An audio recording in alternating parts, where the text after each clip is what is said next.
Hello fantasy managers, and welcome back to another video from myself, Will, and fantasyfootballhub.co.uk. In this video we're going to be having a brief look at how my team did in game week 33 before moving on to my team, my transfer thoughts and my captaincy ahead of the upcoming game.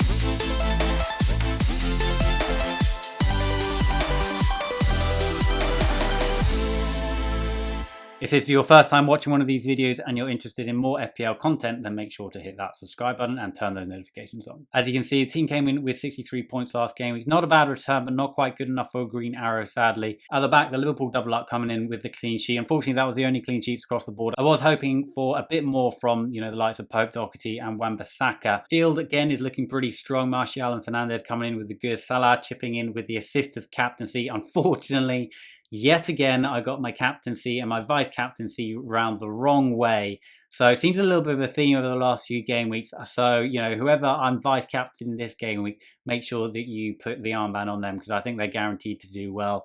De Bruyne with a little bit of a surprise benching there, but I think most players have him, so that's not really going to affect your rank too much if he does blank. The strike force, on the other hand, is an area which I am a little bit concerned about, especially Calvert-Lewin. He's just not been performing. Everton still have some decent upcoming fixtures, so the decision is whether to take him out, whether to give him a little bit more time. He is getting some chances, but he's certainly not looking as threatening as he was before the restart. In terms of players to target then, I'm going to switch over to our Opta tool now. Just going to have a look at midfielders. De Bruyne and Fernandez top there.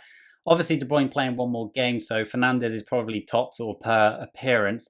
And then you got the likes of Pulisic and Willian, which I think is very interesting. Those guys are coming in pretty cheap.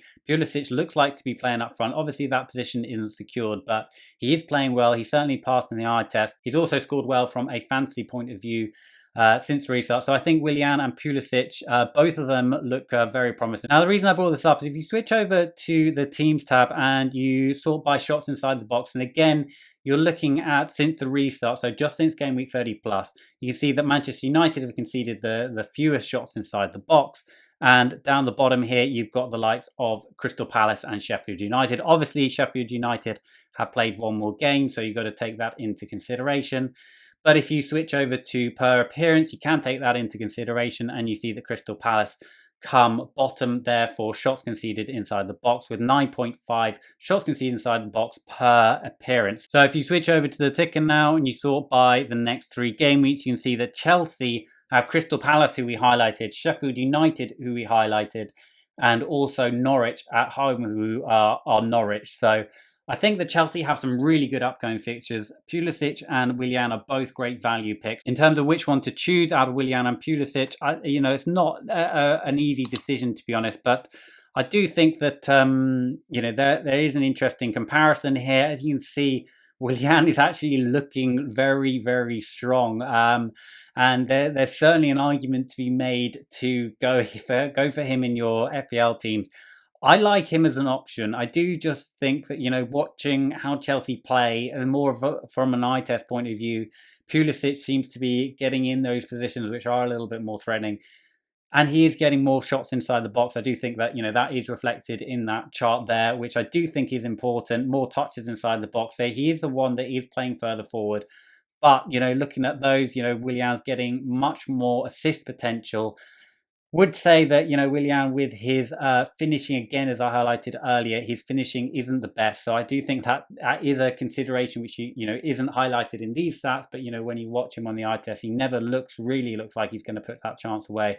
So for me, on balance, I'd probably actually lean towards Pulisic, but I do think that Willian is a very interesting option. Going back to my own team, though, and I can't really fit either of those guys in. So it is a little bit frustrating. The other player that I do kind of want in my team is probably Foden. I think Foden, Newcastle at home, his numbers are very, very promising. Obviously, he didn't start last game, but neither did De Bruyne. So you're going to expect both of those guys to start this game, which is partly why I've got the captaincy on De Bruyne.